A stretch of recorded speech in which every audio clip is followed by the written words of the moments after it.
Good morning friends. આજના આ video લેક્ચરમાં આપ સૌનું હાર્દિક સ્વાગત છે. ધોરણ 12 કોમર્સ અર્થશાસ્ત્ર. છેલ્લે આપણે મધ્યસ્થ બેંક એટલે કે આપણી જે reserve bank of India RBI જે છે એના કાર્યોની છેલ્લે ચર્ચા કરી હતી. ચોથા પ્રકરણની અંદર છીએ આપણે.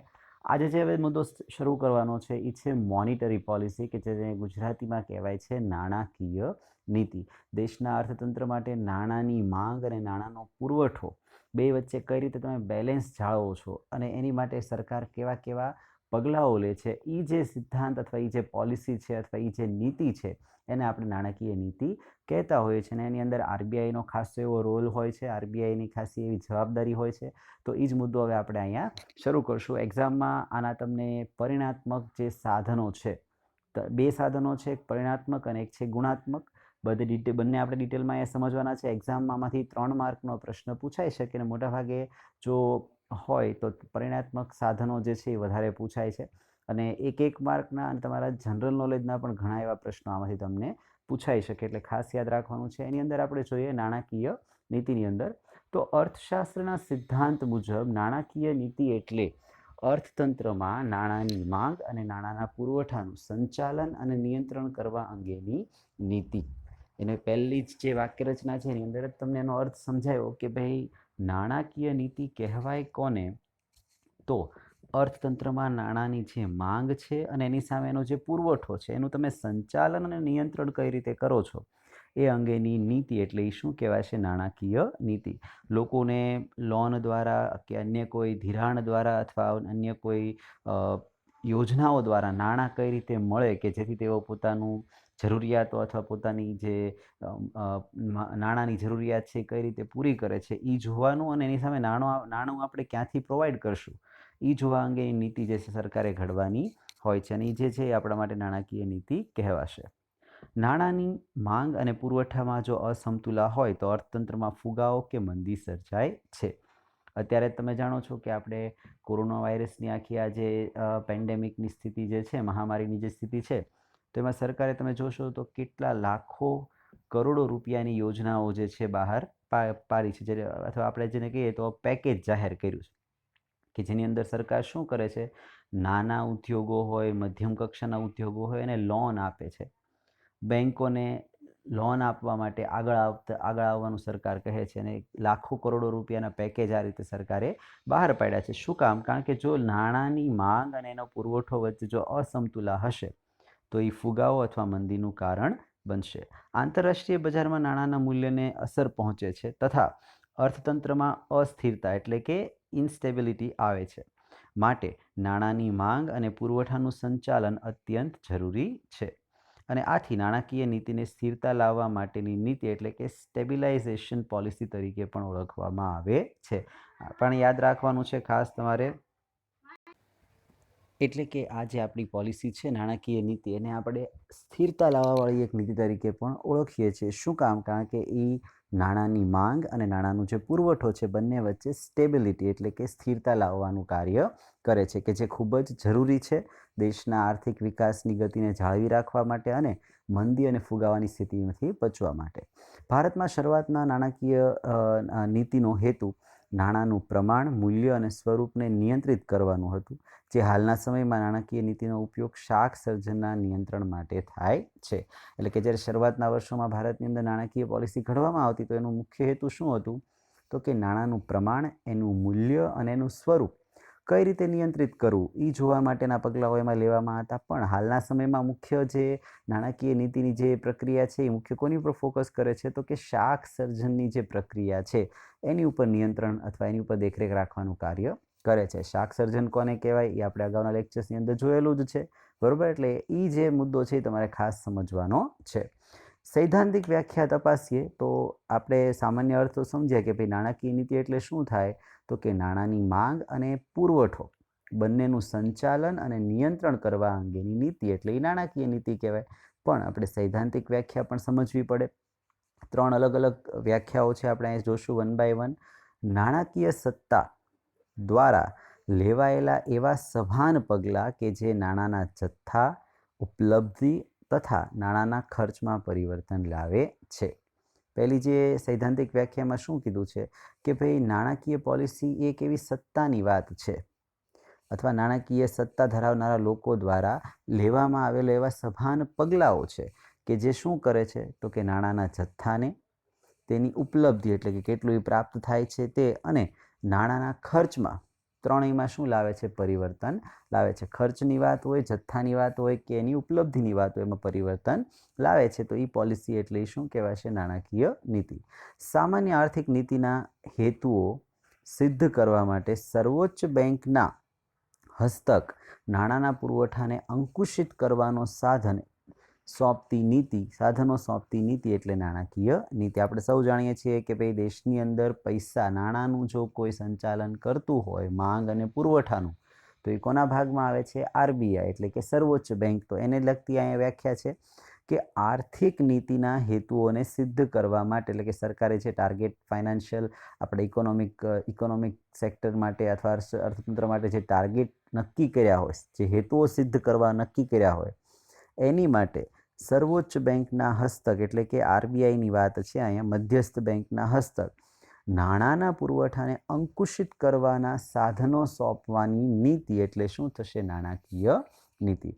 અને સાદા શબ્દોમાં કહીએ તો દેશના આર્થિક વિકાસની પ્રક્રિયાને ધ્યાનમાં રાખીને પ્રજાનું હિત જાળવીને આર્થિક સ્થિરતા માટે સર્વોચ્ચ બેંક દ્વારા નાણાંનો પુરવઠો અંકુશિત કરવા અંગેની નીતિ એટલે કે નાણાકીય નીતિ. દેશની અંદર નાણાંના અંકુશની વાત જ્યારે આવે, નાણાંના પુરવઠાના અંકુશની વાત આવે, તો એ સર્વોચ્ચ સત્તા કોની પાસે છે? તો કે આરબીઆઈ એટલે કે મધ્યસ્થ બેંક પાસે છે. અને જ્યારે આ અંકુશિત કરવાની નીતિ જે આરબીઆઈ અપનાવે, તેની પાછળનો હેતુ શું હોય? તો કે આર્થિક વિકાસની પ્રક્રિયાને ધ્યાનમાં રાખે, પ્રજાનું હિત પણ ધ્યાનમાં રાખે, અને આર્થિક સ્થિરતા માટે જો આરબીઆઈ જે છે આવા પગલાં લે અથવા આવી નીતિ અપનાવે, તો એ નીતિ એટલે શું કહેવાશે? નાણાકીય નીતિ.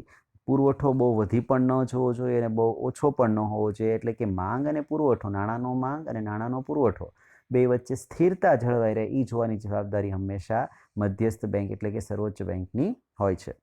નાણાકીય નીતિના સાધનો. હવે કે આ અંકુશિત કરવાની જે વાત છે, આપણે અહીંયા જોયું હમણાં કે ભાઈ આરબીઆઈ જે છે સર્વોચ્ચ બેંક છે ને, નાણાંના પુરવઠાને અંકુશિત કરવાની વાત છે.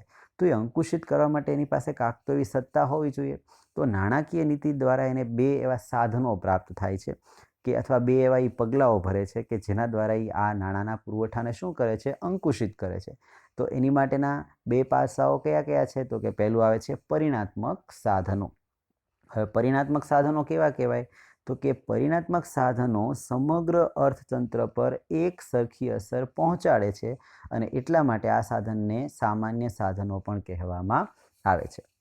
એટલે કે હવે પછીના જે મુદ્દા છે કે જે આરબીઆઈ એટલે કે મધ્યસ્થ બેંક જે છે નાણાકીય નીતિના ભાગરૂપે અપનાવે છે, તો એ એવા સાધનો છે, એવા પાસા છે કે જે સમગ્ર દેશની અંદર એક સરખી રીતે લાગુ પડશે, અને એના દ્વારા નાણાંના પુરવઠાને કાં તો અંકુશિત કરવામાં આવશે અથવા એને વધારો અથવા ઘટાડો કરવામાં આવશે. તો આ જે છે બાબતો એ આરબીઆઈના અંડરની વાત છે, મધ્યસ્થ બેંકના અંડરની વાત છે. એમાં પહેલું જે છે બેંક રેટ. હવે પછીના જેટલા મુદ્દા છે, કોમર્સના વિદ્યાર્થી તરીકે આપણને બધા મુદ્દાઓ ખ્યાલ હોવા જોઈએ, અને એટલા માટે આપણે આ બધા મુદ્દાઓને ખાસ સમજવાના છે. અને ખાસ કરીને પહેલાં જે બે મુખ્ય મુદ્દા છે એ બેંક રેટનો મતલબ શું થાય? તો કે જ્યારે વેપારી બેંક નાણાંની અછત અનુભવે ત્યારે આરબીઆઈ પાસેથી નાણાં ઉધાર લે છે. આરબીઆઈ વેપારી બેંકોને લાંબા ગાળાનું ધિરાણ જે વ્યાજના દરે આપે છે તેને આપણે બેંક રેટ કહેશું.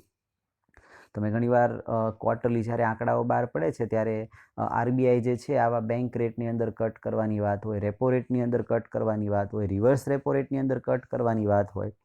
તો આવા જે રેટની જ્યારે વાત થશે તો કોમર્સના વિદ્યાર્થી તરીકે આપણને ખબર હોવી જોઈએ કે બેંક રેટનો મતલબ શું થાય? તો કે વેપારી બેંકો પોતાની નાણાકીય જરૂરિયાતને પૂરી કરવા માટે આરબીઆઈ પાસેથી લાંબા ગાળાનું જે ધિરાણ લે છે અથવા લોન લે છે, તો એની ઉપરનો જે વ્યાજનો દર હોય, સ્વાભાવિક છે કે આરબીઆઈ ભલે સર્વોચ્ચ બેંક છે તો કંઈ ફ્રીમાં તો તમને પૈસા આપવાની નથી વેપારી બેંકને. તો એ શું કરશે? વેપારી બેંકને અમુક ટકા વ્યાજે શું આપશે? લાંબા ગાળાનું ધિરાણ આપશે. તો એને આપણે એ જે રેટ છે એને શું કહેશું? બેંક રેટ કહેશું. જ્યારે આરબીઆઈ બેંક રેટ વધારે ત્યારે વેપારી બેંકોને ધિરાણ લેવું મોંઘું પડતા તેઓ સામાન્ય પ્રજાને ઊંચા વ્યાજના દરે ધિરાણ આપે છે. સિમ્પલ લોજિક છે.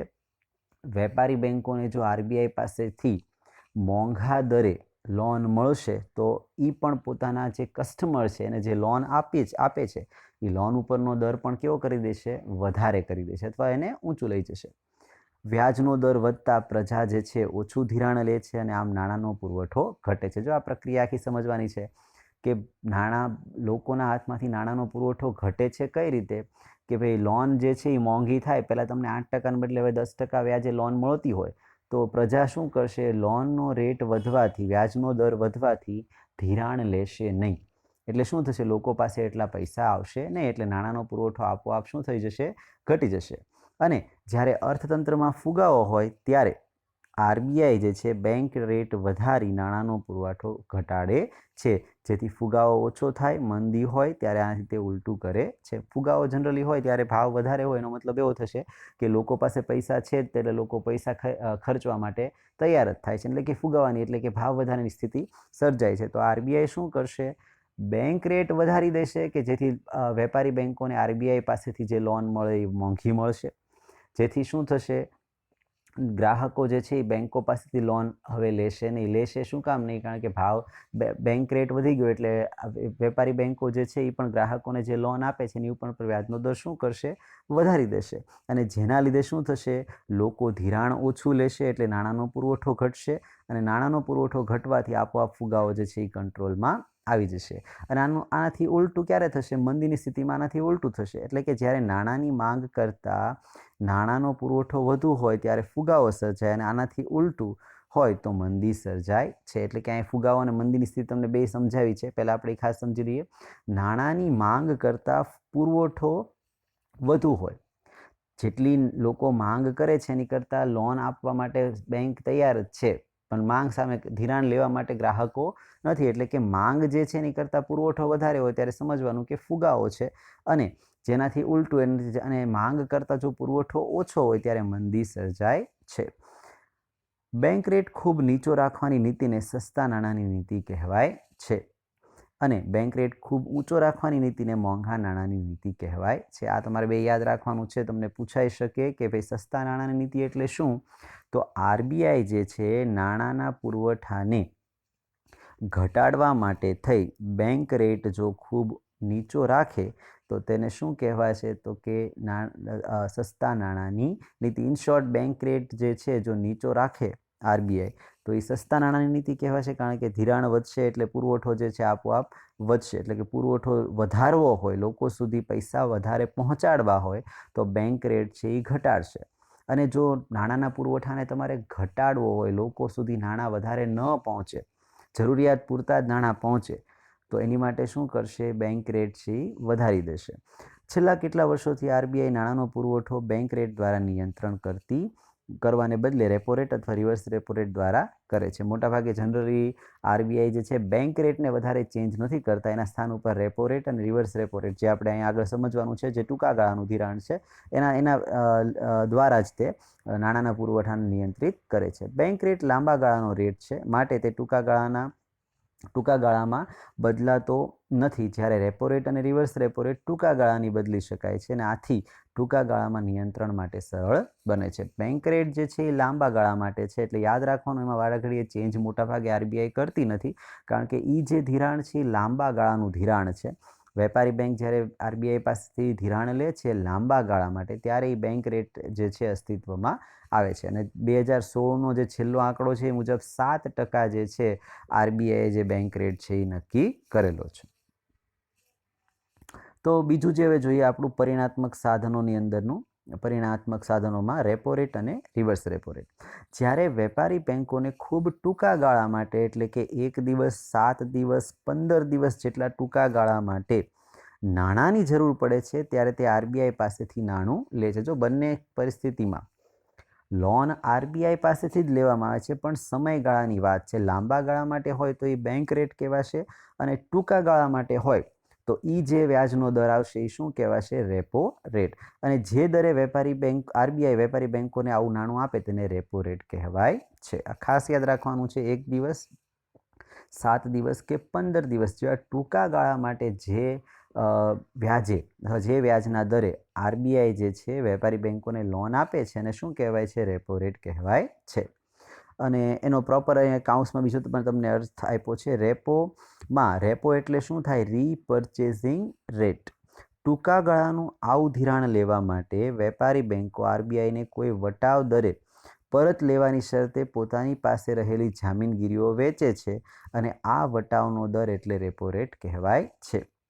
એટલે કે આરબીઆઈ પાસેથી પૈસા લેવાના છે તો એના બદલામાં શું કરશે? પોતાની પાસે રહેલી જામીનગીરીઓ જે છે એ અમુક ટકા વટાવ દરે પરત લેવાની શરતે પોતાની પાસે રહેલી જામીનગીરીઓ વેચે છે. એટલે કે વેપારી બેન્કો પોતાની જામીનગીરીઓ જે છે એ કોને વેચે છે? તો કે આરબીઆઈને વેચે છે, જેથી આરબીઆઈ એમને પૈસા આપે છે પણ પરત કરવાની શરત, એટલે અત્યારે 15 દિવસ માટે લીધી હોય કે 7 દિવસ માટે હોય કે 1 દિવસ માટે, પણ અમુક વટાવ દરે, દાખલા તરીકે 10 રૂપિયાનો ભાવ હોય કોઈ જામીનગીરીનો, તો એમ કે ભાઈ તમે જ્યારે અમને પાછી આપશો, અમે તમારી પાસેથી પાછી લેશું ત્યારે 9 રૂપિયા, એટલે 1 રૂપિયા જે છે વટાવ જે છે તમારે કાપી લેવાનો રહેશે. તો એવા વટાવનો જે દર જે છે એને રેપો રેટ આપણે કહેશું.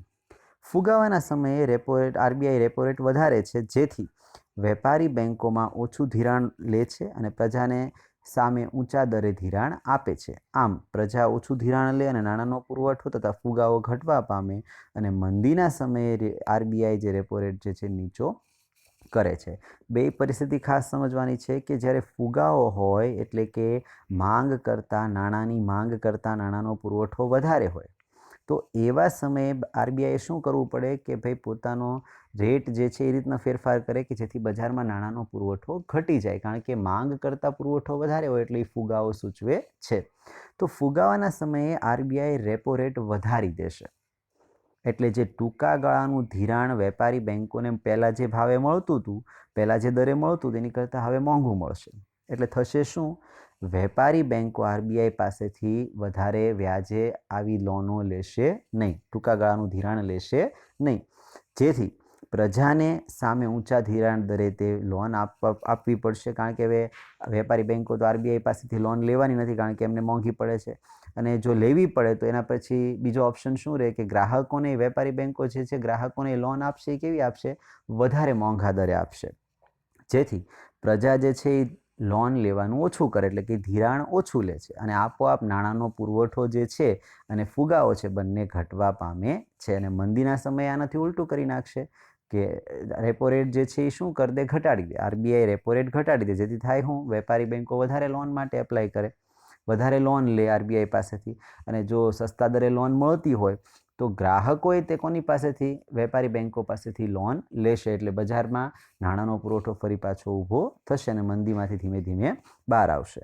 જ્યારે આરબીઆઈને ટૂંકા ગાળાનું ધિરાણ જોઈએ ત્યારે તે વેપારી બેન્કો પાસેથી ધિરાણ લે છે, તો આવા રેટને રિવર્સ રેપો રેટ કહેવાય. અત્યાર સુધી શું હતું કે વેપારી બેન્કો જ તે આરબીઆઈને લોન લેતી હતી આરબીઆઈ પાસેથી, પણ અમુક વાર એવું થાય કે આરબીઆઈને વેપારી બેન્કો પાસેથી અમુક સમય માટે લોનની જરૂર પડે અને એની ઉપર જે દર આરબીઆઈએ ચૂકવવો પડે વેપારી બેન્કને, એને શું કહેવાશે? Reverse repo rate.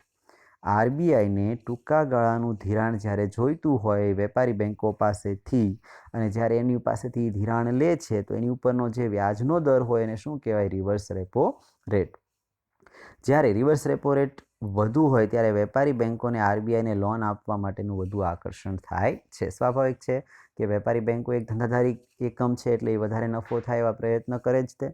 જો રિવર્સ રેપો રેટ વધારે હોય એટલે કે ઊંચો હોય તો વેપારી બેન્કો આરબીઆઈને લોન આપવા માટે વધારે આકર્ષાય છે અને તેઓ વધારાના નાણાં આરબીઆઈને ધિરાણ પેટે આપે છે. એટલે કે જો એમની પાસે કેશ રિઝર્વમાં વધારે રોકડ અનામત પડી હોય તો એમાંથી શું કરશે? આરબીઆઈને લોન આપશે, કારણ કે રિવર્સ રેપો રેટ ઊંચો છે એટલે વધારે એમને વ્યાજ મળે. આમ તેઓ સામાન્ય પ્રજાને ઓછું ધિરાણ આપે છે અને બજારમાં નાણાંનો પુરવઠો ઘટે છે. એટલે થશે શું? વેપારી બેન્કો ગ્રાહકોને અથવા સામાન્ય પ્રજાને લોન આપવાને બદલે શું કરશે? કોને લોન આપશે? તો કે આરબીઆઈને લોન આપશે, કારણ કે વ્યાજ વધારે મળે છે એટલા માટે, અને જેથી પ્રજા પાસે પૈસા એટલા જશે નહીં, એટલે નાણાંનો પુરવઠો બજારમાં આપોઆપ ઘટી જશે. રિવર્સ રેપો રેટ નીચો હોય ત્યારે તેથી નાણાંનો પુરવઠો વધે છે, અને આનાથી ઊંધું છે.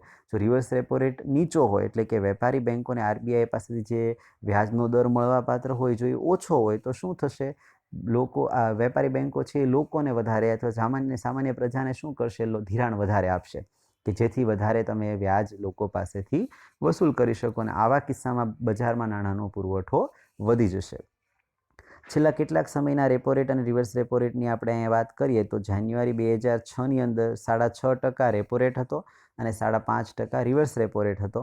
માર્ચ 2010માં 5 અને રિવર્સ રેપો રેટ 3.5. આપણે છેલ્લો ખાસ યાદ રાખવાનો છે ઓગસ્ટ 2016, 6.5% રિવર્સ રેપો રેટ છે અને 6% જે છે રિવર્સ રેપો રેટ છે. આરબીઆઈની જે ઓફિશિયલ વેબસાઇટ છે બધાએ ખાસ આ સર્ચ કરવાનું છે અને જોવાનું છે. લેટેસ્ટ આંકડો હું અહીં નથી કહેતો, પણ તમે આરબીઆઈની જે ઓફિશિયલ વેબસાઇટ છે સ્ત્રોતમાં નીચે તમને કીધું છે કે www.rbi.org એની વેબસાઇટની મુલાકાત લઈ આ બધા આંકડાઓ જે છે તમારે જોવાના છે અને તપાસવાના છે. તમારા નોલેજ માટે ખાસ અગત્યનું છે. હું ખાસ અહીં એટલા માટે તે સ્પેસિફાય નથી કરતો. તો આપણે આજના 2 મુદ્દા આ લેક્ચરમાં ખાસ અહીંયા સમજ્યા છીએ. એક છે બેંક રેટ અને બીજું છે રેપો રેટ અને રિવર્સ રેપો રેટ. પછીના જે મુદ્દા છે કે જે આપણા માટે અગત્યના છે, CRR છે, SLR છે અને આપણા પરિણાત્મક સાધનોના તે બીજા 3 મુદ્દા જે છે જેને આપણે માર્જિનલ સ્ટેન્ડિંગ ફેસિલિટી પણ સમજવાની છે. તો આ બધી બાબતો એકસાથે હવે પછીના લેક્ચરમાં આપણે જ્યારે ભેગા થઈએ ત્યારે હવે પછી આપણે ચર્ચા કરીશું. આજના લેક્ચરનો મેઇન પર્પઝ હતો બેંક રેટ, રેપો રેટ અને રિવર્સ રેપો રેટ, નાણાંના પુરવઠાનું નિયંત્રણ, વધારો ઘટાડો, મંદી ફુગાવાને કઈ રીતે આપણે સ્ટેબલ કરી શકીએ અથવા કઈ રીતે આપણે એમાં સુધારો લાવી શકીએ એ સમજવા માટે જ તે આખા લેક્ચરમાં આપણે 2 બાબતો ઉપર ફોકસ કરી છે. બેંક રેટ કઈ રીતે મદદ કરે છે, આરબીઆઈનો શું રોલ હોય છે, રેપો રેટ અને રિવર્સ રેપો રેટ એ પણ મંદી અને ફુગાવાની સ્થિતિમાં બહાર લાવવા માટે કઈ રીતે આપણને મદદ કરતા હોઈએ છીએ એની પણ આપણે અહીંયા ખાસ ચર્ચા કરી. ખાસ સમજજો, આખો લેક્ચર હજી એકવાર રિવાઇઝ કરજો. જનરલ નોલેજ માટે પણ તમને ખાસ અગત્યનું છે. હવે પછીના લેક્ચરમાં આપણે આગળના બાકીના જે 3 મુદ્દા છે એની આપણે આગળ ચર્ચા કરીશું કે જે આપણા માટેના અગત્યના છે, અને પછી આપણે ગુણાત્મક સાધનોમાં પણ આગળ જશું. ત્યાં સુધી જય હિન્દ.